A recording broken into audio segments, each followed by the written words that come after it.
de esporas, ¿verdad? De esporas principalmente, que ya sabemos qué es lo que son, cómo se forman, de qué están compuestos. Y anaeróbicos obligados, ¿no? O estrictos, lo que estábamos comentando.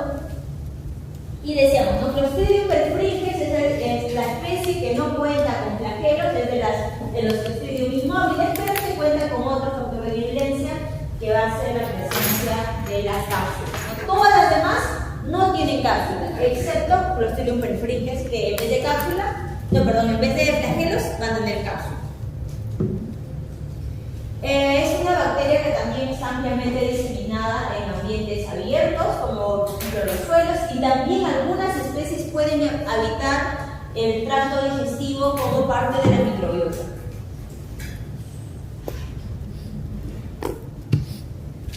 En la actualidad se conocen alrededor de 100 especies, de las cuales son aproximadamente 20 las patógenas, principalmente asociadas a clostridiosis en animales, y algunas clostridiosis pueden afectar también al hombre, ¿no? Toleran muy pequeña cantidad de oxígeno, ¿no? Entre el 0.5 al 8% de oxígeno pueden tolerar, ¿ya? Eso nos brinda una ventaja, por ejemplo, a nivel de diagnóstico microbiológico en el laboratorio, porque eso nos va a permitir un rango de espacio que yo lo pueda exponer a oxigenación, y haciendo un proceso rápido de microbiología, yo lo puedo sacar de este ambiente anaeróbico y mantenerlo activo, ¿no? Activo necesariamente sin la necesidad de su producción de esporas, porque cuando ya se forman esporas, la célula madre se va degenerando y puede ir variando un poco sus reacciones bioquímicas. Y para el diagnóstico microbiológico es importante tener las reacciones bioquímicas en buenas condiciones, ¿no? O sea, metabólicamente en buenas condiciones la bacteria. Los rangos de temperatura, estos son bastante tolerantes a temperaturas altas. Miren, desde 4 grados centígrados puede estar activo hasta los 69 grados centígrados. Eso es bastante alto. Eso que quiere decir que lo podemos encontrar en diferentes ambientes, ¿no? De hecho, muchos países, casi todos los países a nivel mundial, cuentan con algún tipo de Clostridium necesariamente, ¿ya? Se puede presentar durante cualquier época del año, por la tolerancia a la temperatura que tiene.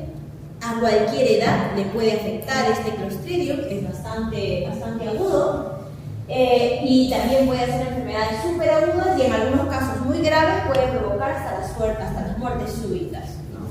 Y les decía, en el caso de humanos está asociado también a las gangrenas, ¿no? Sobre todo aquellos pacientes que son pacientes con diabetes, por ejemplo, que suelen tener ciertas deficiencias de oxígeno a nivel de las extremidades, ¿no? Como las manos, la dedos de las manos, de los pies, y al no haber oxígeno en esos lugares, pues Clostridium para él va a estar activo, ¿no? Eso es lo que le va a convenir, la ausencia de oxígeno. Pero eso es cuando el Clostridium invade. Cuando el Clostridium invade, obviamente. No siempre está, obviamente, el Clostridium, pero puede pasar, ¿no?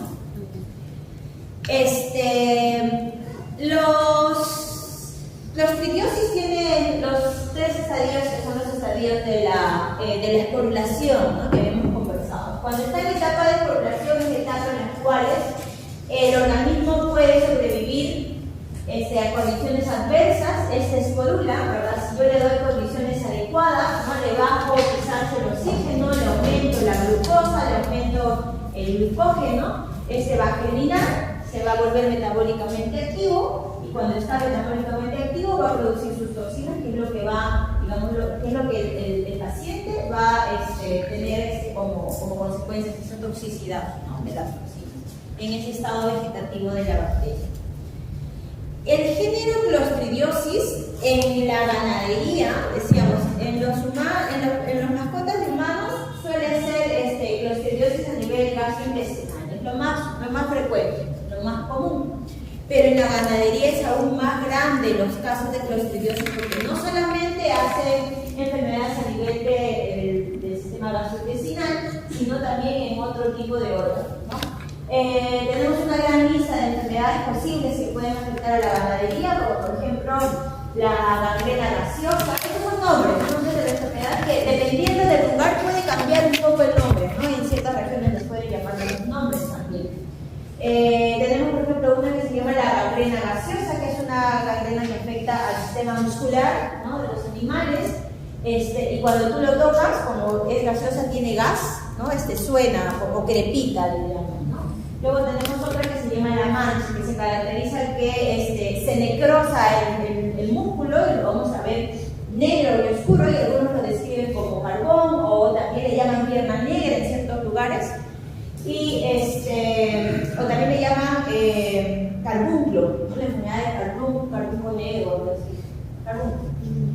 Hay otras que van a afectar también al sistema urinario y van a provocar hemoglobinurias bacilales, ¿no?, afectando el riñón, y lo que van a provocar son estas orinas rojizas, ¿no?, por el daño que hay a nivel renal. Hay otra que es el edema maligno, ¿no? El edema maligno, ¿por qué? Porque el animal muere por muerte súbita, pero muere hinchado, ¿no? Entonces, por eso le llaman el edema maligno. Las enterotoxemias, que vienen a ser las enfermedades clostridiales a nivel del sistema gastrointestinal, esto sí puede estar, digamos, provocado a diferentes especies. Las hepatitis necróticas, que afectan al hígado. Y las muertes súbitas pueden ser provocadas por cualquiera de las especies que producen esta enfermedad. Y de las más conocidas tenemos, por ejemplo, la enfermedad del tétano, que es una enfermedad que puede producir a cualquier mamífero, no solamente los humanos, no solamente los animales. Cualquier mamífero puede desarrollar tétano. Y el botulismo también es otra enfermedad que también se ve en humanos y en animales. Y los dos últimos son principalmente los Clostridiums que afectan al sistema nervioso. Les decía, estos son principalmente la ganadería en nuestro país. Las ganaderías más importantes en la sierra son, por ejemplo, la ganadería bovina, la ganadería ovina, ¿no? Pero también tenemos una ganadería de camellos sudamericanos, ¿no? Como países que tenemos los Andes, ¿verdad? Somos como el segundo, el tercer, no, somos creo que el segundo productor de camellos sudamericanos. Y en ellos, por ejemplo, se da una enfermedad que se llama las enterotoxemias, ¿no? Sobre todo en los tuis, cuando son recién nacidos. Y esas enterotoxemias digamos que se ven en los tuis en época de lluvia, cuando las condiciones pastoriles están en buenas condiciones, ¿no? En época de lluvia hay pasto fresco, pasto con buena cantidad de nutrientes, pero es justamente en ese momento, que es también época de nacimiento de estos animales, ¿no? Que se infectan más rápido del Clostridium. Y ahora vamos a conocer por qué, ¿no? Porque en esas condiciones buenas y óptimas más bien desarrollan clostridiosis, en este caso enterotoxemias. Ahora, las clostridiosis en ellos, estas enterotoxemias, ya no le llaman clostridiosis, le llaman enterotoxemia porque no solamente es provocada por Clostridium, a veces están combinadas también con otros patógenos. Son asociaciones. Ahora, los principales clostridiosis que afectan al ganado bovino, vamos a verlas acá. Los Clostridium los vamos a clasificar de esta manera. Los vamos a clasificar según en qué sistema afecta, ¿no? Si se afecta, por ejemplo, al sistema nervioso, decíamos, al sistema nervioso afectan principalmente el Clostridium tetani, produciendo la enfermedad del tétano. Tenemos el Clostridium botulinum, que produce el botulismo. ¿Ya? Los que van a afectar al sistema muscular, tenemos el Clostridium chauvoi, acá ya tenemos otras especies que por ahí seguramente son nuevas para ustedes. Chauvoi, que produce la mancha o esta pierna negra, ¿no? El edema maligno es producido por Clostridium septicum, también a nivel muscular, o las gangrionas gaseosas, que pueden ser también producidas por Chauvoi o pueden ser también producidas por Solvay. Muchas veces estos Clostridium también van asociados, no es que solamente te da uno y listo, ¿no? Van combinados entre ellos. Ahora, a nivel del hígado encontramos a Clostridium oedematis B. En la actualidad tiene otro nombre, se llama Nodgi de tipo B, y provoca, por ejemplo, hepatitis necrosante, sobre todo cuando está asociado a temas de fasciolasis, ¿no? En los lugares donde hay fasciola emergente, se puede desarrollar este Clostridium. Y luego tenemos los que afectan a nivel renal. Estos que afectan a nivel renal, provocando las hemoglobinurias, van asociados también a dañar el hígado, ¿no? Por eso es que está dentro de esta lista. Y también es el Clostridium hemolítico, ¿no? Así se llama. Y a nivel intestinal son los Clostridium que más conocemos, porque estas generalmente afectan, como les digo, al humano, por ahí cobra cierta importancia. tenemos que se producen enterotoxemias, ¿no? Que son estos daños a nivel del intestino por las toxinas producidas por Clostridium de tipo D, ¿ya? En niños lactantes se ha visto casos de disenterías por Clostridium perfringens de tipo C, ¿no? Esos tipos son por los tipos de toxinas que producen. Y luego en terneros se ha visto por Clostridium perfringens de tipo B. Profesora, en el caso del botulismo, o sea, en el Clostridium botulinum, ¿cuál es la diferencia entre el C y el D? O sea, la presencia de sus toxinas. O sea, estas clasificaciones de A, B, C, D son las toxinas que producen cada uno. Ahorita, no sé si tengo un cuadrito, pero si es que ustedes buscan en la red van a encontrar. Las del tipo A producen estas toxinas. Vamos a ver ahora si las toxinas, las del tipo B producen otro tipo de toxinas. Okay. Así, por el tipo de toxinas que producen estas toxinas, es que las clasifican en A, B, C, D, ¿no? Siendo de la misma especie, pero es por la producción de las toxinas, básicamente. También es importante nuevamente mencionarles que al ser un género que puede provocar muertes súbitas, muchas veces hay que hacerles también, al momento de los diagnósticos, hacer diferenciaciones con los casos de anthrax, ¿no? Hacer una lista de posibles enfermedades cuando uno hace diagnóstico, se le llama el diagnóstico diferencial, ¿no? Al diagnóstico diferencial, el diagnóstico diferencial entonces es posible anthrax, posible enterotoxina por Clostridium, ¿no? o otros casos que producen muertes súbitas, ¿ya? Entonces, en este caso también hay que tener en cuenta que las muertes súbitas no solamente pueden ser provocadas por estas, sino hay que diferenciarlas con anthrax. Sí, por eso justo lo quería preguntar porque el carbúnculo dijo que también provocaba el anthrax, ¿no? Que es un bacilo. Pero Es que dijo que puede ser que combinado. cambia de nombre. O sea, en anthrax se llama carbunco y este es carbunco, y también le llaman pierna negra, o sea, porque tú puedes ver la lesión negra, pero del músculo. En el caso de anthrax, la lesión negra se ve a nivel de piel, Como un básicamente. lunar, algo así. Como un lunar, pero un poco más. Claro, eso se llama como un carbón, pero eso se ve a nivel de piel. Es básicamente cuando se da el anthrax cutáneo. Ajá. En el caso del anthrax cutáneo es donde se ve esa lesión negra. Y acá lo que se ve negro es el músculo. Y ahora para ver el músculo, obviamente es el animal están haciendo la necropsia, no lo vas a ver cuando está ahí. A veces ni siquiera logran. Pero en los humanos se nota en las piernas, ¿no? Lo que pasa es que en los humanos no es tan frecuente tener por estas especies, por eso nuevamente les digo. Lo más frecuente en humanos es Clostridium perfringens. Perfringens se hace a nivel del sistema gastrointestinal. ¿Ya? Las otras son un poquito menos frecuentes. Y los que estamos viendo ahora, por eso dice ahí el título, dice coccidiosis en ganado. Ganado, vino, que son más frecuentes en estos animales. ¿Ya? Aquí tenemos, por ejemplo, una lista de las toxinas, ¿no? Entonces, para mencionarlas, la de tipo A, la de tipo B, a veces son, por ejemplo, la toxina letal o la toxina descloralizante pueden ser las de tipo A, ¿no? La toxina hidroxilasa con la colagenasa, las de tipo B, ¿no? Entonces, esas son las clasificaciones por letras. Pero me parece a mí más importante que la letra de la clasificación es conocer cuáles, digamos, las consecuencias que puede provocar cada toxina, ¿no?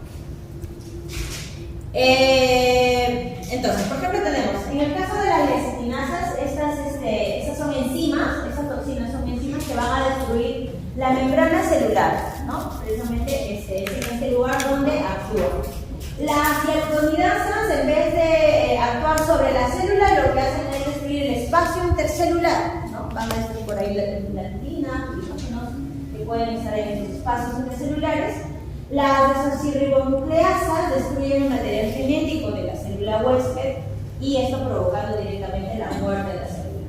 En la mayoría de las toxinas se va a provocar directamente la muerte celular y eso es lo que provocan esos grados necróticos, ¿no? de las lesiones. Y la colagenasa, pues esta va a destruir esa proteína que da sostén, a los tejidos, ¿verdad?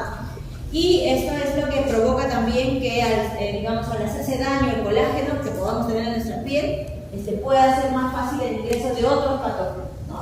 O de otras toxinas.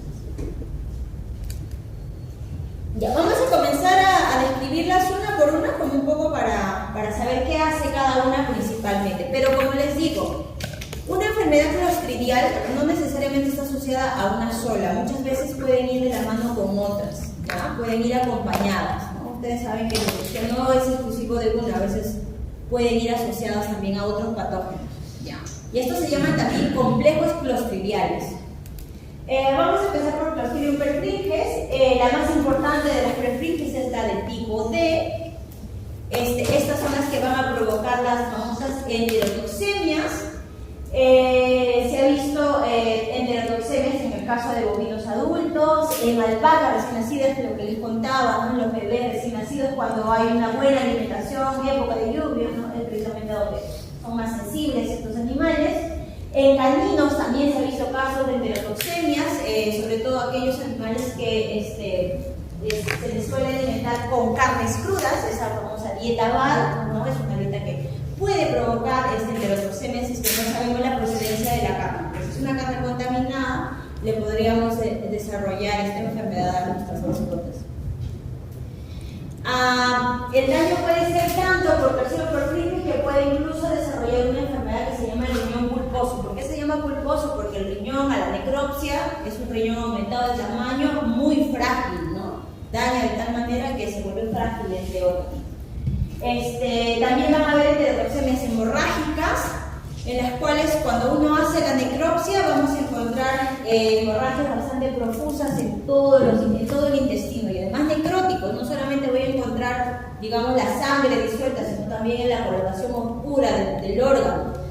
Y también provoca gases, entonces vamos a ver toda una distensión del tubo intestinal, ¿no?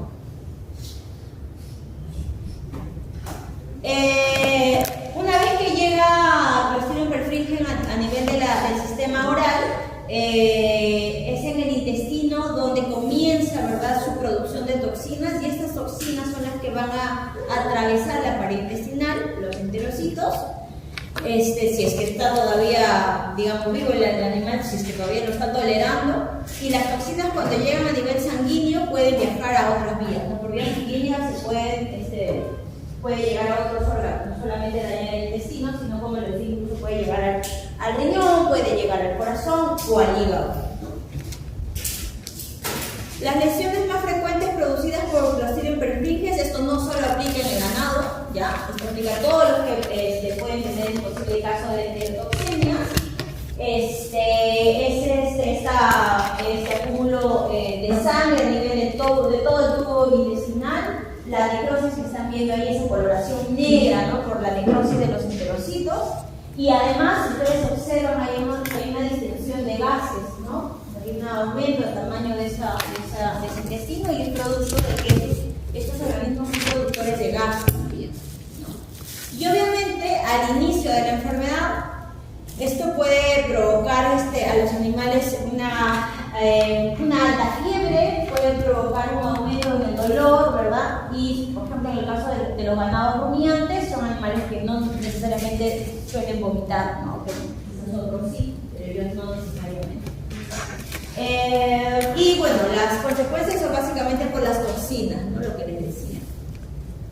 ¿Cuáles son los factores que pueden predisponer a una enterotoxemia? Sobre todo se ha visto asociado en los casos de enterotoxemia a la sobrealimentación, ¿no? A estos alimentos que son ricos en carbohidratos de fácil digestibilidad, sobre todo en los rumiantes. Esto podría afectar, digamos, la flora bacteriana que tiene este animal, este rumiante, y eso haría posible el ingreso mucho más rápido de las bacterias, ¿no?, y se desarrollen aún más rápido. El cambio brusco de la alimentación también es otro factor, ¿verdad? Esto hace que, como les decía, el cambio de la microbiota muchas veces es lo que provoca a los rumiantes el desarrollo de las enterotoxemias. ¿Por qué? Porque recuerden que sobre todo a nivel del estómago de los rumiantes es un espacio en los cuales hay anaerobiosis, ¿no? Hay espacios anaeróbicos, pero no necesariamente el oxígeno fluye rápidamente. Entonces, si por ahí llega la espora, ¿verdad?, en unas condiciones anaeróbicas donde hay nutrientes, porque eso es lo que de ahí se está alimentando el animal, obviamente la bacteria va a desarrollar, ¿no? y ahí va a comenzar toda la parte patógena de la bacteria. Quería saber cuál era el que no se veía, y era este. Que no se ve un pedacito de la...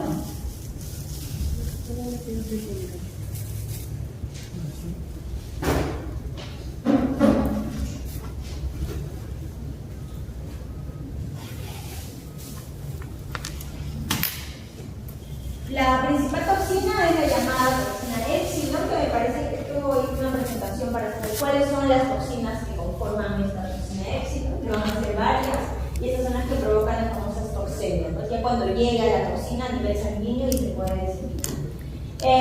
Las heterotoxemias pues, van a tener un impacto sobre todo a niveles intensivos, es decir, en crianzas donde las condiciones son controladas, ¿no? ¿Por qué? Porque es precisamente en estas crianzas donde se suelen dar este tipo de alimentación rico en nutrientes, ¿no? Ahora, sí se le puede dar, pero darle estos alimentos de buena absorción se tiene que dar en las condiciones adecuadas, ¿no? Porque estos, como tienen otro metabolismo a nivel digestivo, pues necesitan, digamos, más concentraciones de fibra que de carbohidratos solubles, entonces eso hay que saberlo formular también, ¿no? Y además hay que saber la etapa también, la edad del animal, porque recuerden que ellos cuando nacen monogástricos y recién poco a poco se van haciendo poligástricos, van consumiendo alimentos, ¿no? Entonces la baja cantidad de material celuloídico, ¿no? De la fibra provocaría también este desequilibrio a nivel de la flora, y esto podría ser un factor para la aparición de las heterotoxemias. En el caso de terneros lactantes, pues una ración rica en proteínas a base de la leche o los carbohidratos también son factores que predisponen, ¿no? O sea, ya de por sí un ternero no necesariamente hay un cambio brusco en su microbiota porque este recién está formando su microbiota, y al ser monogástrico con estos ricos nutrientes pues lo hace bastante sensible a desarrollar una enterotoxemia. O sea, ni siquiera hay necesidad de que se baje la inmunidad porque ya de por sí es un animal sensible, ¿no? Y bueno, en algunos animales adultos por ahí si tienen problemas hepáticos, si hay una disminución a nivel de la secreción biliar, eso también podría desencadenarle una enterotoxemia si es que, claro, la bacteria llega a nivel del sistema gastrointestinal. ¿Cómo llega? Pues por vía oral principalmente. El principal contagio es por vía oral. Acá tenemos, miren, las toxinas, lo que les decía, el grupo de toxinas, ¿no? El perfil que es de tipo A tiene la toxina alfa, que la toxina alfa está compuesta por las hemolysinas y la neurotoxina letal, ¿no? La de tipo B está compuesta por la toxina alfa, la toxina beta y la toxina la epsilon que está acá, que son también diferentes enzimas, ¿no? Entonces son como una combinación de enzimas celulolíticas que pueden provocar o que se clasifican los clostridium, ¿no? Por el tipo de exotoxina que estas producen. Ahora, para llegar a identificar un clostridium hasta ver el tipo de clostridium que es, no es tan fácil hacerlo en microbiología, ¿no? En microbiología podemos detectar solo, digamos, hasta la especie, y eso, ¿no? Teniendo mucho éxito. Ya para poder ver el tipo, hay otras técnicas, que son ya técnicas también a nivel de inmunológico, ¿no? Para detectar toxinas por serología o por PCR, si no hay por PCR. Otro clostridium. Vamos a hablar ahora sobre el Clostridium septicum. Decíamos el Clostridium septicum es el causante del edema maligno, que es un edema que se va a desarrollar tras la muerte del animal, ¿ya? Este caso, por ejemplo, de edema maligno en camiones sudamericanos se ha visto muy poco. Lo más probable es que puedan tener cierta resistencia estos animales a esta especie. Los responsables del edema van a ser sus toxinas, ¿verdad? Y sobre todo vamos a ver que está asociado a la aparición de heridas, ¿no? Porque este Clostridium septicum ingresa por dos vías. Puede ingresar por la vía oral, ¿no? Las esporas pueden ingresar por vía oral atravesar los enterocitos y llegar a vía sanguínea y alojarse hacia los lugares donde hay musculatura gruesa. ¿Por qué? Porque estos Clostridium se alimentan de glucógeno, por ejemplo, ¿no? Y además son anaeróbicos. Y lo que desarrollaría digamos, el edema es por algún tipo de golpe que pueda tener el animal en esa área afectada, ¿verdad? O también puede ingresar por heridas, ¿no? Por vía oral, haciendo todo el viaje, la espora, y por las heridas también se puede desarrollar, o sea, se puede ingresar la espora y, bueno, y alojarse en estas zonas golpeadas y desarrollar el edema, ¿no? Las toxinas que están involucradas para el caso de edema maligno son las toxinas alfa y delta principalmente. Las heridas con edema es lo que vamos a observar tras la muerte. Se va a desarrollar también otras sintomatologías, quizás cuando todavía no llegamos hasta, digamos, lo más fatal, que es la muerte, de fiebres altas, indiferencia por parte del animal, no va a tener apetito, ¿verdad? Se va a alejar del grupo, taquicardias y, bueno, una depresión bastante marcada, ¿no? Las necropsias tendrían que ser inmediatas. ¿Por qué? Porque si hacemos la necropsia mucho después, podemos confundir esos signos de edema por signos post-mortem, que también ya saben que al momento del post-mortem se puede desarrollar ese aumento de tamaño a nivel de la piel, ¿no? Ya por consecuencias del post-mortem. La vacunación podría ser uno de los, digamos, de los sistemas de control o de prevención de Clostridium séptico. No siempre es adecuada, pero sí se podría usar, ¿no?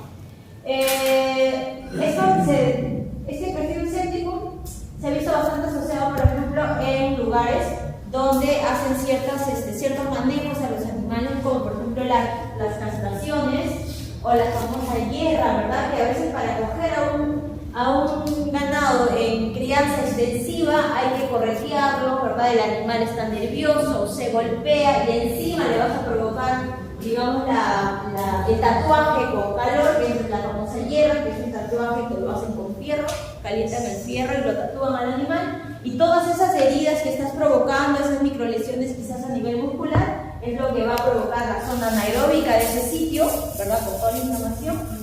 Pero no solamente es anaeróbico por el golpe, sino que como es músculo hay bastante glucógeno en ese lugar. Entonces es un medio adecuado para que la espora de Clostridium germine, ¿no? Y comienza con todos los signos clínicos posteriores. Ahora, este Clostridium septicum está asociado al otro Clostridium, que es el Clostridium chavoi. ¿Ya? Clostridium chavoi es otro Clostridium. Este chavoi antiguamente recibía diferentes nombres y en la actualidad sigue manteniéndose como Clostridium chavoi, también es bastante conocido. Este es el que produce la famosa pierna negra, ¿no? La que estamos ahora conversando, el carbunclo. La moriña negra también le llaman en ciertas regiones, o la gangrena enfisematosa. Esta enfermedad es sobre todo frecuente, como la anterior, en lugares extensivos donde las crianzas son a campo abierto, ¿no? Afecta principalmente a animales jóvenes. ¿Por qué animales jóvenes? Porque los animales jóvenes son los animales más inquietos, ¿verdad? Son un poco más ariscos al manejo de las personas, y encima son de crianzas extensivas, entonces eso provoca golpes muchas veces, y son los golpes lo que pueden desarrollar las clostridiosis, ¿no? Que le llamaban gangrena gaseosa. Esa es la que llaman gangrena gaseosa. Entonces, digamos, las consecuencias pueden ser igual que la anterior, ¿no? Que la séptico. Signos clínicos parecidos, con fiebres altas, indiferencias, ¿verdad?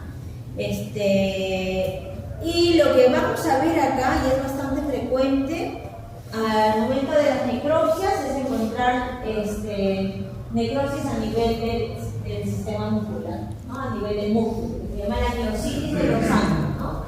Producida por las toxinas, y obviamente esos signos clínicos que estamos describiendo se ven post-mortem, ¿no?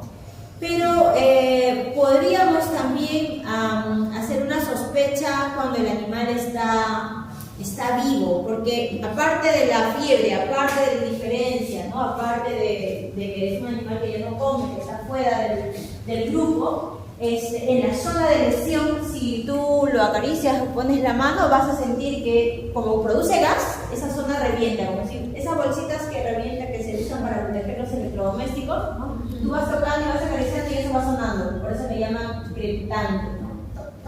Va sonando, por el gas que está produciéndose dentro. Y eso es también bastante frecuente encontrar, sobre todo en lugares cálidos de nuestro país, ¿no?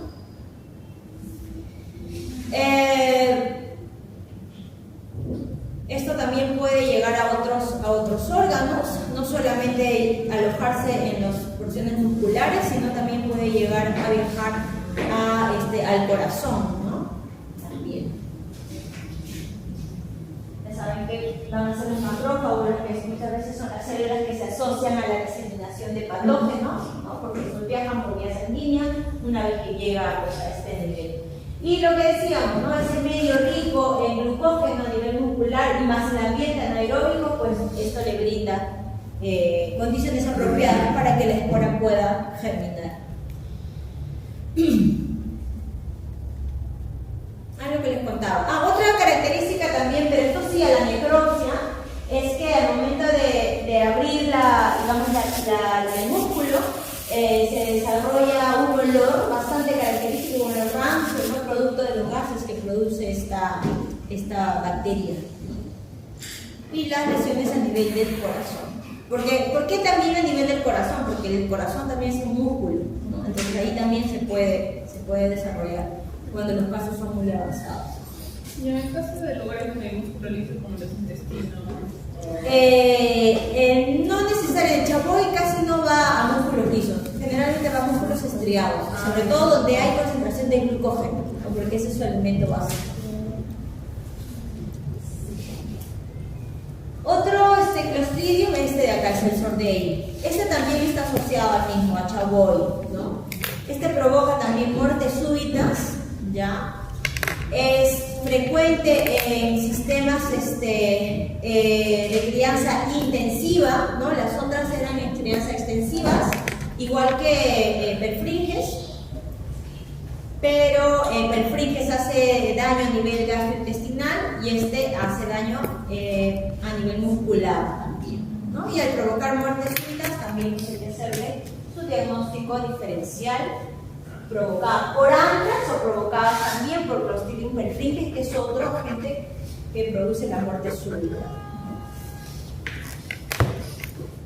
Ya, vamos a ver otro Clostridium, que es el Clostridium nogi o oedematiens, que en el cuadro de clasificación de los Clostridium dice Clostridium oedematiens de tipo B, ¿no? Le decía, ahora se utiliza este nombre, ya se ha dejado de utilizar el oedematiens y se está utilizando el Clostridium nogi de tipo B. ¿Por qué de tipo B? Por sus toxinas, ¿no? Ya decíamos. Y esta clasificación de letras es por los tipos de toxinas que producen. Este de acá es el que está asociado a daños hepáticos, ¿no? Sobre todo lo vamos a ver o se va a asociar cuando hay casos de una infección parasitaria conocida por nosotros, que es la fasciolasis, ¿no? La fasciolasis entonces va a desencadenar daño a nivel del hepático y estos daños a nivel hepático puede provocar que la espora de Clostridium nogi germine, produzca sus exotoxinas y comience a hacer daño hepático como tal, ¿no? También provoca muertes súbitas, es bastante rápido, miren, de 1 a 2 días nada más podría estar el animal, quizás uno ni cuenta se da, sobre todo cuando las crianzas son extensivas. Muchas veces el ganadero ve después de 2 o 3 días a su animal, ¿no? Porque haces el recorrido y no logras ver muchas veces a todos. Está asociado a la fasciola hepática, decíamos a este platelmito, y a otro tipo también está asociado o se puede confundir a veces con otro tipo de toxinas hepáticas, ¿no?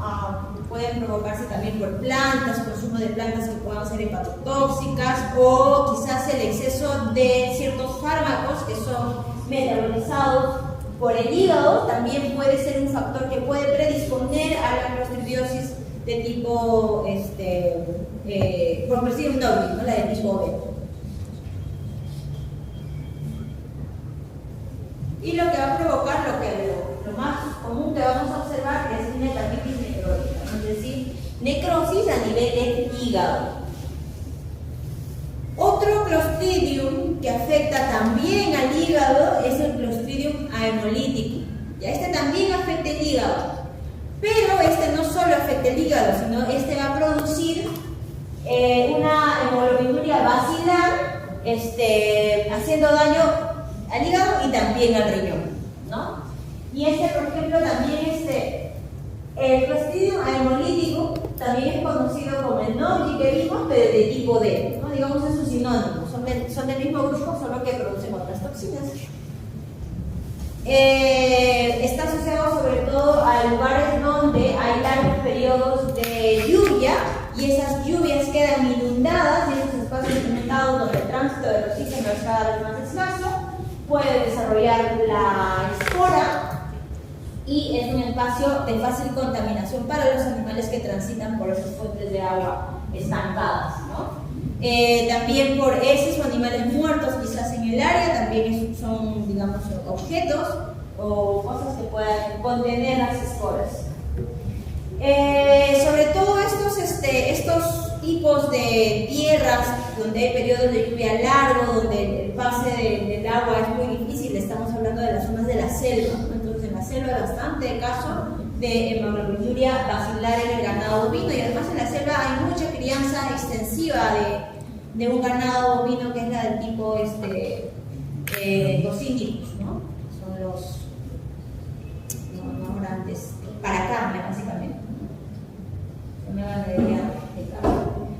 Y lo que van a provocar son toxemias agudas o subagudas, bastante rápido, y lo principal que vamos a ver es la hemoglobinuria, es decir, la orina se va a ver de un aspecto rojizo, precisamente por el daño que va a provocarse a nivel del riñón, no solo del hígado, sino del riñón también.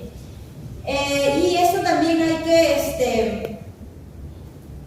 que tener cuidado porque se puede confundir con otro tipo de enfermedades que también provocan el mismo signo clínico, que son las enfermedades que hacen esas hemoglobinurias, como por ejemplo la leptospirosis, ¿no? La leptospirosis son bacterias, son otro tipo de enfermedades bacterianas que también hacen daño a nivel del riñón y pueden provocar signos clínicos parecidos. El mismo carbunco o algunos otros hemoparásitos o plantas tóxicas también que pueden haber en estas áreas podrían provocar los mismos signos clínicos, ¿no? Hay que hacerles entonces siempre el diagnóstico diferencial para descartar todas estas otras enfermedades que tengan casi las mismas sintomatologías clínicas.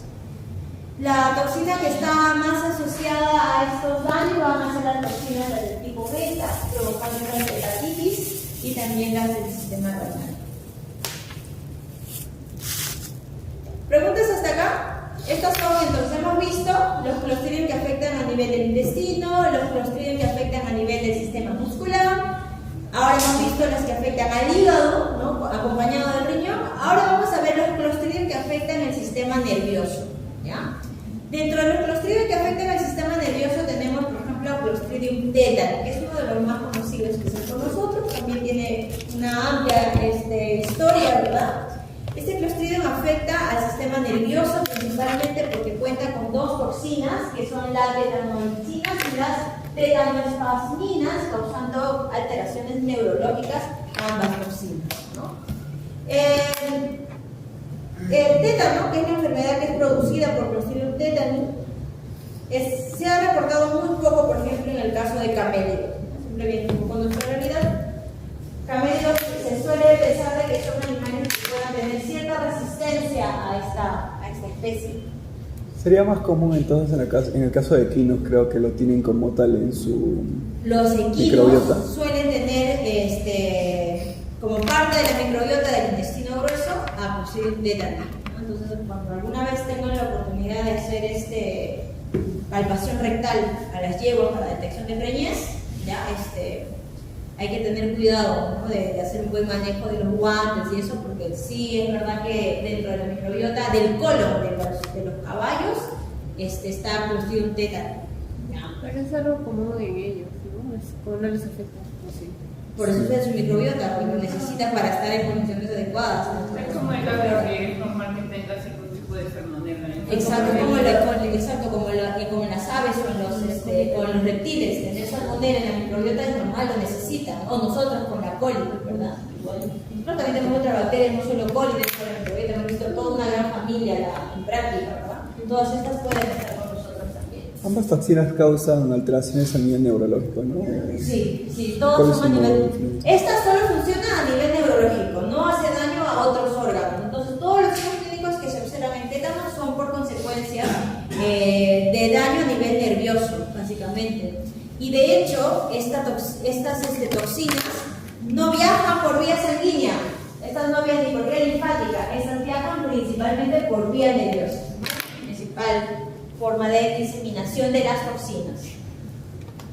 La sintomatología de Clostridium tetani es un andar rígido, hay una contracción muscular, unas parálisis que imposibilita el movimiento o la flexión del músculo, y lo que vamos a ver es la poca flexión a nivel de las extremidades.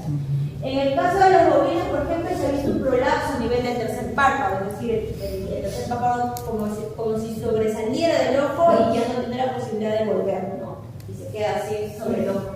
Y además recuerden que todo el sistema muscular está completamente contraído, sin la posibilidad de mover, y ese ojo está completamente abierto, ¿no? Toda el órbita del ojo está completamente abierto. El pescuezo extendido también es otra característica, los cuellos alargados, las narinas también aumentadas, dilatadas, los temblores musculares quizás en etapas iniciales, convulsiones tónicas, ¿no? Por eso la rigidez. Y en el caso de bovinos también se ha visto, por ejemplo, timpanismo, precisamente porque hay una imposibilidad de que todo el sistema muscular pueda funcionar correctamente, y hay una parálisis de toda incluso la musculatura lisa, y eso provocaría el timpanismo. Las constipaciones en monogástricos y el epistoto, ¿no? Que es un signo clínico patoneumónico de tétano. ¿Qué quiere decir patoneumónico? Que solo el tétano puede desarrollar esta sintomatología. O si ves una sintomatología como esta, lo más probable es que sea de tétano. Por ejemplo, vamos a ver este perrito que vemos en la mesa. Este es un perrito que tiene los ojos abiertos, ¿verdad? El cuello para atrás, las extremidades extendidas, y ese cuello que está para atrás con la curvatura de la columna, que no está claro en este animal, es el famoso pistoto, esa postura que tiene, ¿no? Quebrado. La muerte se da básicamente por parálisis, ¿no? Es una parálisis completa, el animal deja de comer, deja de tener sus funciones vitales. Como ven, hay mucha musculatura lisa que también queda paralizada, y por eso es que ya muchas funciones vitales se pueden detener, ¿no? Y eso va a provocar a la muerte. Pero hay ciertos métodos profilácticos con sueros antitetánicos, que son que van a, digamos, detener las toxinas, o por vacunas, ¿no? De hecho, lo más común son las vacunas. Nosotros como médicos, si vamos a quizás dedicarnos a la crianza o a la producción de animales mayores, lo recomendable es recibir nuestras vacunas de tétano, que son gratis, ¿no? Entonces mejor estar prevenidos. ¿No se refiere a profilaxis como una prevención? Ajá. Miren, acá tenemos signos clínicos. El famoso prolapso. Miren este tercer párpado que está sobre el ojo abierto, que no tiene la posibilidad de cerrar, ¿no? La órbita es completamente abierta, las narinas dilatadas, ¿ven? El cuello para atrás, las extremidades rígidas. Incluso miren, en primates no humanos y en primates humanos, las mismas posturas. Todas las especies hacen las mismas posturas, ¿no? Es típico de tétano. Ahora, he visto el otro día, chequeando el TikTok, veía un doctor que ponía enfermedades así emergentes, estas enfermedades están controladas, no solamente se desencadenan en lugares donde quizás el sistema público de salud, como las vacunas y eso, son un poquito, digamos, más restringidas. Algunas enfermedades que ya no se presentan tan comúnmente están regresando, no están volviendo, como por ejemplo el tétano, y presentaron un adolescente que estaba con toda la postura para atrás, me dice, ¿qué enfermedad es? Y los médicos actuales, como ya no ven tantos casos de tétano, entonces no conocen, ¿no?, las posturas. Y los médicos también antiguos son los que sí conocen, porque ellos sí han visto casos, ¿no? También presentaron un caso de rabia de un niño que estaba con toda la sintomatología de rabia, que decían que ya no tiene, ¿no? Y así hay sintomatología nerviosa en rabia, pues ya no hay vuelta atrás, ¿no?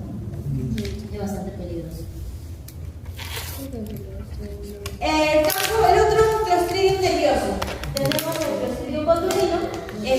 Tenemos dos tipos de Clostridium en botulismo, las del tipo C y las del tipo D, ¿ya?, que son las más frecuentes. Estas provocan una enfermedad conocida como el botulismo, ¿no? Seguramente han escuchado, en humanos también se da el botulismo por consumo de alimentos contaminados. Y en el caso de bovinos se le conoce también como la enfermedad de la vaca caída. De hecho, esta enfermedad vaca caída, la enfermedad de la vaca caída, también hay que hacerles diagnósticos diferenciales con otras enfermedades que produce a la vaca que quede sentada o tirada, ¿no?, sin la necesidad de ponerse de pie, ¿no? Estas descalcificaciones que se pueden provocar en vacas de producción lechera, por ejemplo, pueden provocar esa famosa enfermedad de la vaca caída. Botulismo también puede provocar la vaca caída. Entonces, ¿qué es el botulismo o qué provoca el botulismo? ¿Qué es lo que vamos a ver? Vamos a ver una parálisis motora a nivel de toda la musculatura, pero en vez de hacer esta parálisis rígida que veíamos en tétano, esta va a ser al revés, esta va a ser flácida más bien, ¿no? Todo lo contrario. Esto se da por ingestión de esporas de alimentos contaminados, por este patógeno. Pueden estar contaminados tejidos de origen animal, ¿no? O sea, alimentos de origen animal podrían contener esporas del botulismo, de hecho, en casos de humanos, básicamente por eso, o material vegetal, ¿no?, que pueden estar quizás contaminados con estas esporas. Los periodos de incubación son largos, entonces podríamos ver todo el desencadenante, quizás cuando hay casos de vaca caída. Las toxinas se van a producir a nivel del intestino, porque es precisamente por vía oral el principal ingreso de esta bacteria. Y una vez que llega al intestino, pues las toxinas producidas en el intestino atraviesan esta barrera del epitelio intestinal, llegarían a nivel sanguíneo y comenzaría todo este viaje por vía sanguínea, luego llegando a vía nerviosa, provocando la flacidez en vez de provocar una rigidez como el tétano, ¿no? Eso sí viaja por vía sanguínea, por vía linfática, a diferencia del tétano.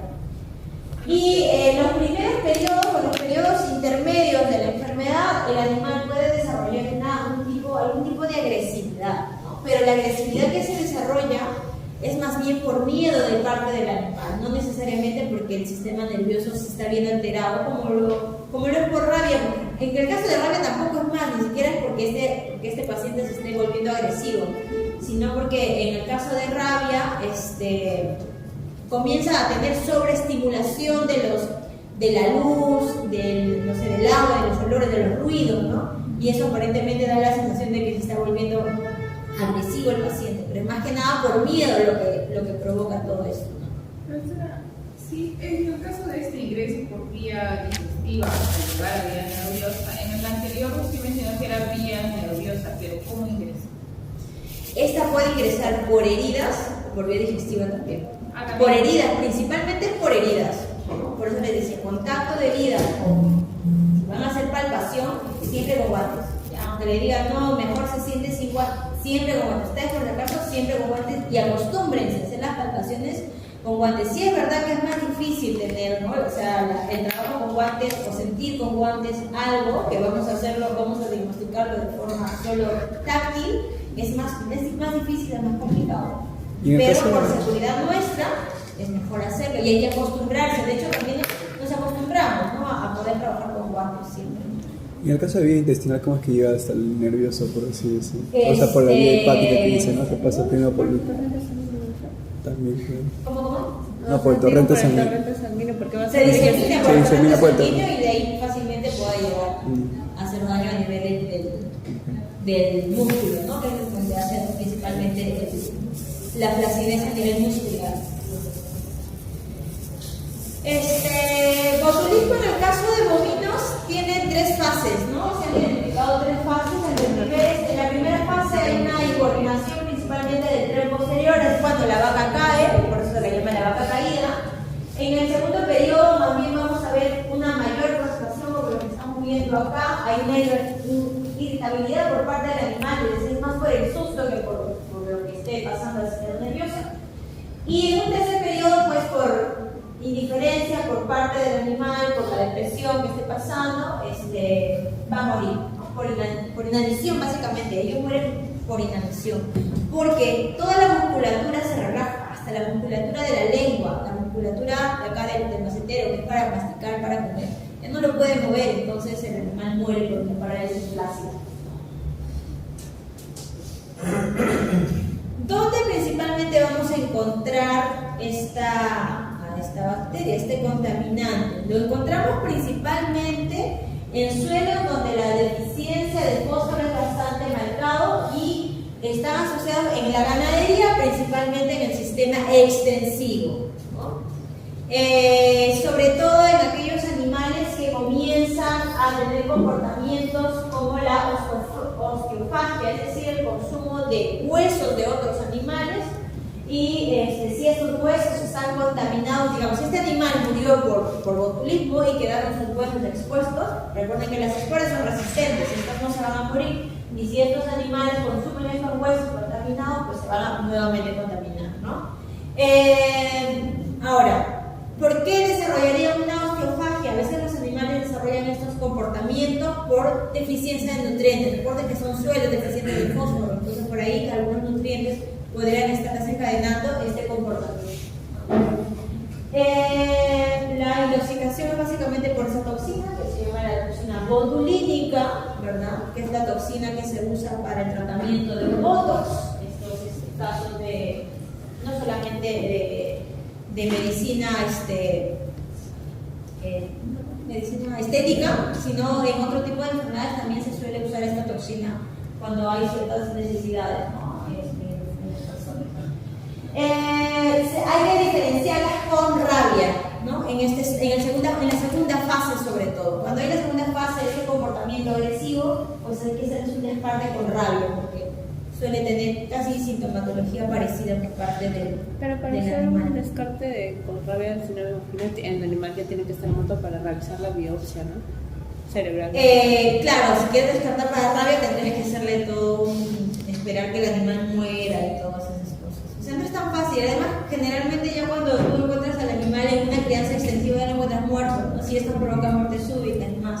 Igual esa... O es como, duran varias horas, de 18 horas quizás, por ahí se ves a tu vaca caída, o puedes ir viendo quizás alguna sintomatología. Pero yo creo que puede ser bastante diferenciable, porque en el caso de rabia, los animales no necesariamente están caídos, o sea, sí puede ver que estén asustados, ¿no? Pero no necesariamente caídos. No, porque acá brinda la flacidez. Pero sí se podría, claro, por la flacidez, estos sí van a estar caídos. Profesora, esta especie no afecta exclusivamente al mamífero, ¿verdad? Botulismo, sí. Porque he visto casos similares en aves, por ejemplo. Pero sí es en aves. En aves, botulismo, porque una vez tuve un caso de una vaca, igual que los animales, que tomaban agua de un restaurante sucio, y después el animal desaparecía. Y cuando lo buscaba, lo encontraba como el aire posterior, tieso, inmóvil, no se podía. Claro, con muerte ya. Y morían de hambre, efectivamente.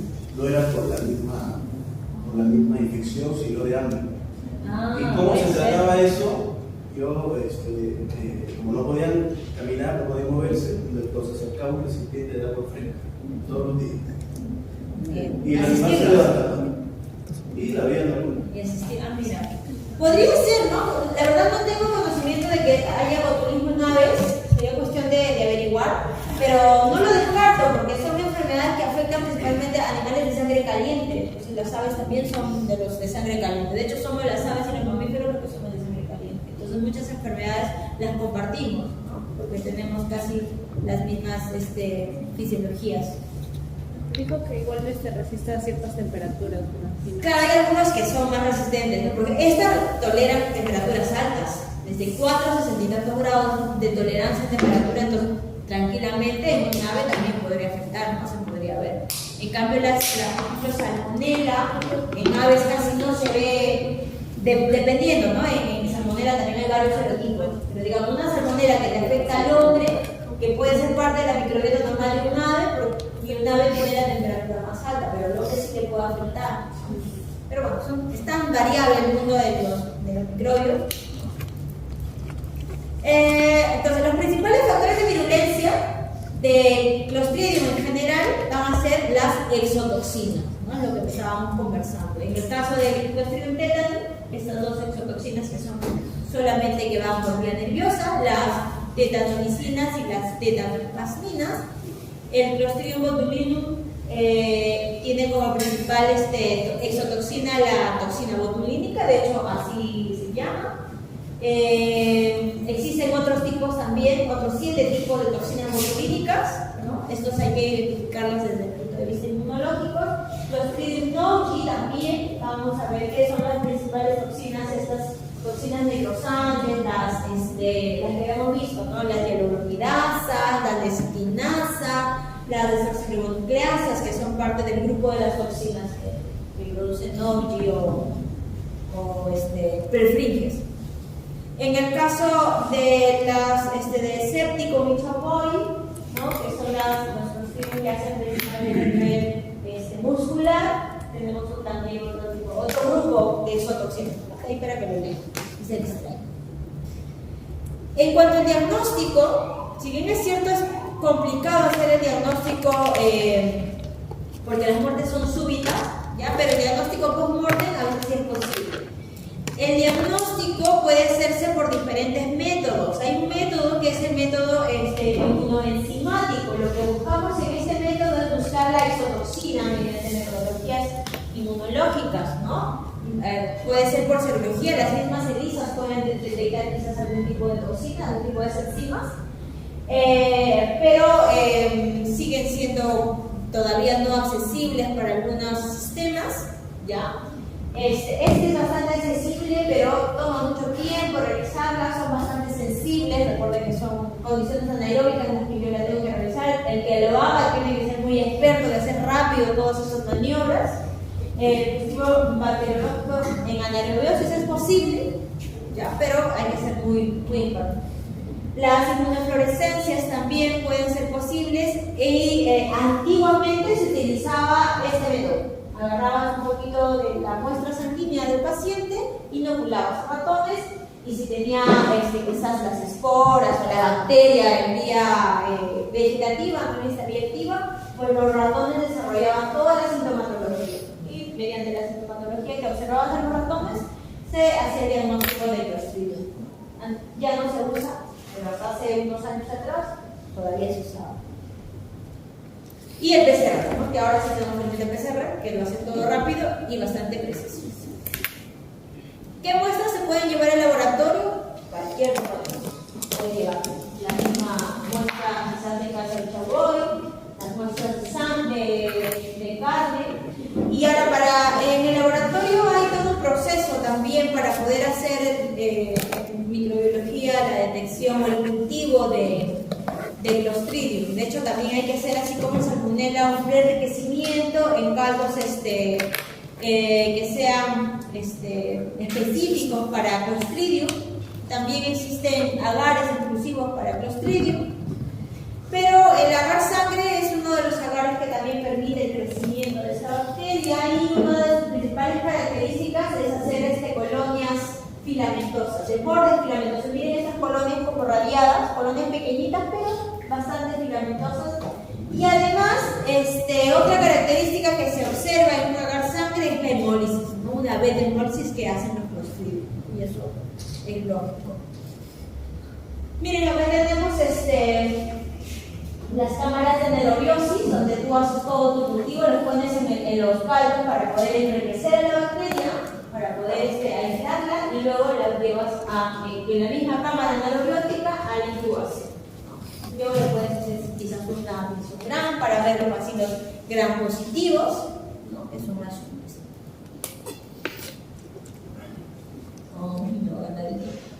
yo quería ser doctor. Las características de las clostridiosis los podemos encontrar en cualquier hábitat animal. Sabemos que están bastante difundidos por las esporas, ¿no? Lo que se recomienda, por ejemplo, en un caso donde ha habido casos de clostridiosis, o si yo sé que mi animal ha muerto por una clostridiosis, o al menos sospecho, lo que se recomienda es, al igual que anthrax, hacer una posa, cremar al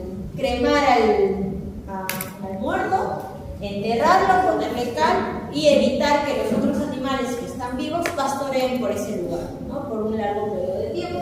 El lugar tiene que dormir, porque siempre son lugares, como siempre son las esporas, siempre son lugares que constantemente van a nuevamente tener casos de clostridiosis. En ese caso no es importante avisar al MINSA. En este caso sí es importante, pero no, es que como no es, digamos, sobre todo las clostridiosis bovinas casi poco afectan a los humanos, entonces por ahí casi no hay tanta importancia, pero sí para el ganadero es importante porque les decía, no solo es un tema de salud, sino de pérdidas económicas para el ganadero. ¿No hay un tipo de entidad que tenga que ver con lo que es ganado? No sé si hay algunos seguros, no sé si ahora, no creo, es muy difícil. Y al ganadero lo que tiene que hacer es hacer profilaxis. De hecho existen vacunas, ¿no? Ahora, el uso de vacunas para clostridiosis está bastante en controversia por parte de los veterinarios. Hay veterinarios que dicen que sí, que es aconsejable vacunar para prevenir, pero las vacunas no son tan específicas entre las especies, y no todas las especies muchas veces están en una vacuna y no te van a cubrir contra todos los clostridium que pueden estar en ese ambiente, ¿no? Pero los que sí usan las vacunas se suele usar con este mecanismo que es el de booster, ¿no? Que son las revacunaciones. Se vacuna por primera vez con una dosis alta y luego se vacuna a, digamos, no sé si a los 28 días y luego anualmente, ¿no? Este sistema de revacunación se le llama el sistema booster de vacunación. Y luego, si es que ya hay casos de clostridiosis y pretendo utilizar tratamientos, se recomienda usar aquellos antibióticos que son del tipo betalactámico para poder combatir a las bacterias gram positivas, ¿no? Como la penicilina, por ejemplo. Siempre la penicilina va a ser la primera opción, pero también se puede usar ciprofloxacina, tetracyclina. Listo, chicos. Preguntas, curiosidades, nos queda un montón. Ay, no, nos queda solo una cosa. En el caso del Clostridium tetani, dice que las vías también son, bueno, sí o sí por ingesta y por vías de heridas también. En el caso de que afecta el sistema nervioso, que justo me ha tocado de fisiología esto, parece el interés también.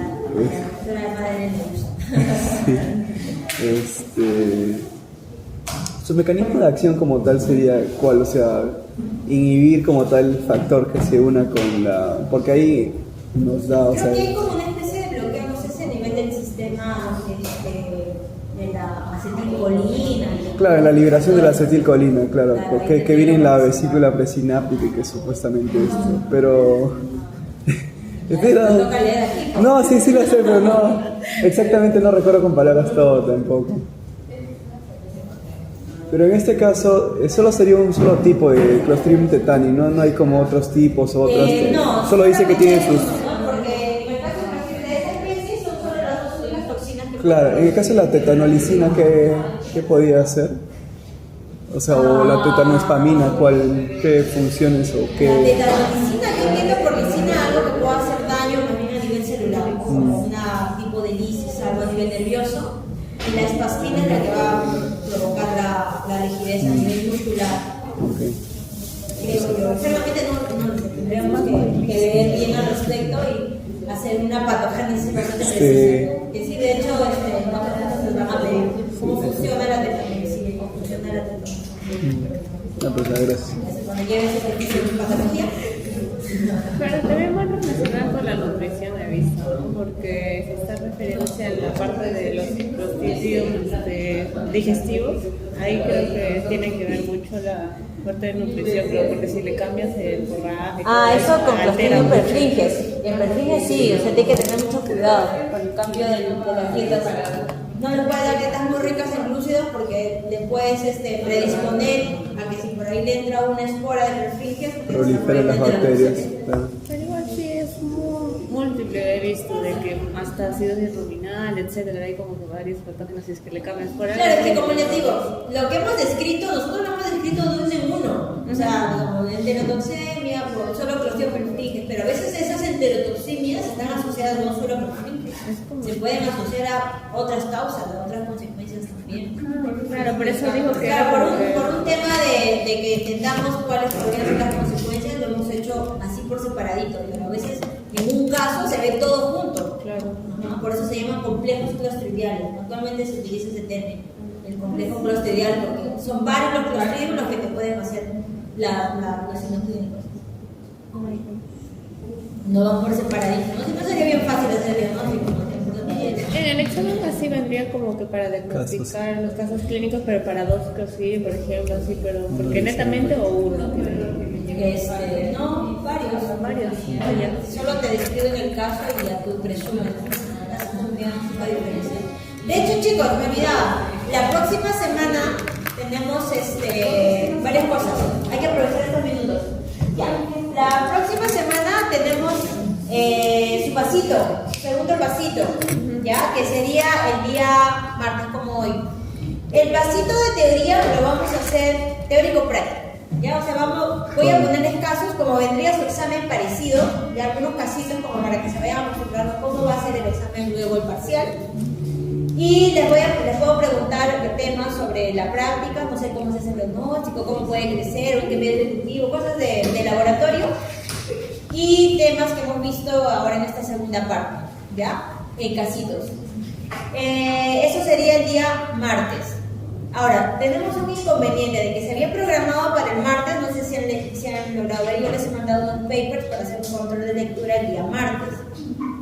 Pero cabe la posibilidad de que este control de lectura se tenga que adelantar o cambiar con la actividad del día jueves.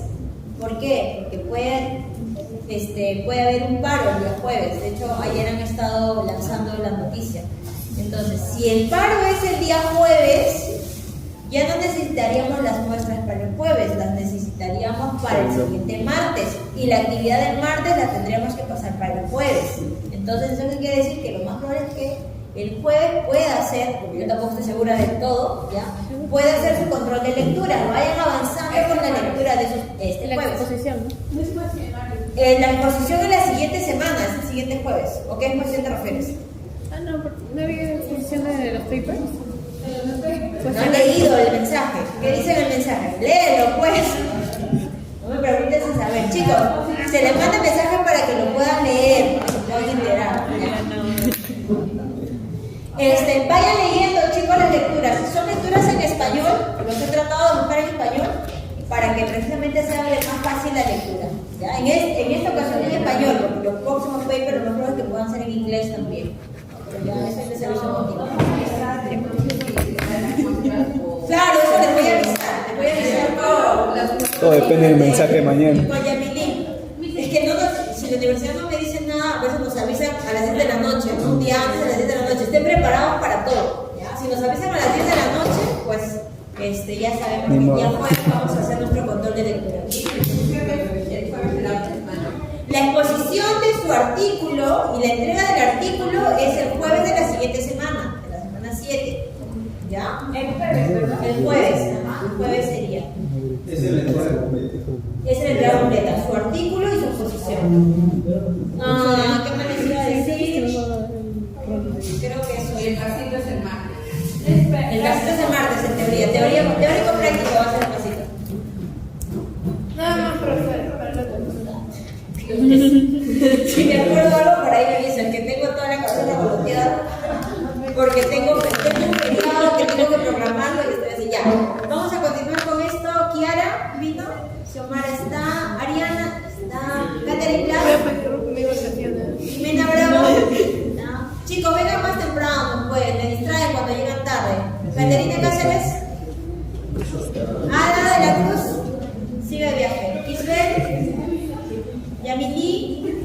Ingrid está, Vale también. Sandra no está, Abraham no está, Gabriela.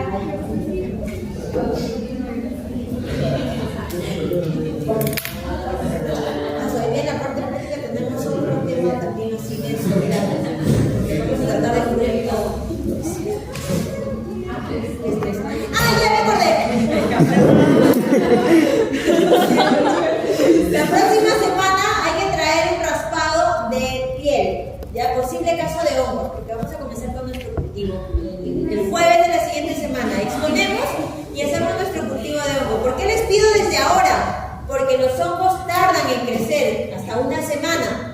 ¿Ya? Entonces, ¿el martes o para el jueves de la siguiente semana, el mismo día de su exposición, tienen que traer su muestra de raspado de posible caso de hongos. ¿Ya? Tiene que ser raspado. ¿Ya? Hay muchas cosas. Sí, puede ser caso veterinario, puede ser caso humano también, uñas, cabello, piel, ¿ya? Ok, muy bien, chicos. A ver si tú tienes unos Eso me estaba olvidando. y lo raspamos. Y guardamos una uña y te lo Si nos molemos. hacen algún casito sospechoso, que es el abuelito,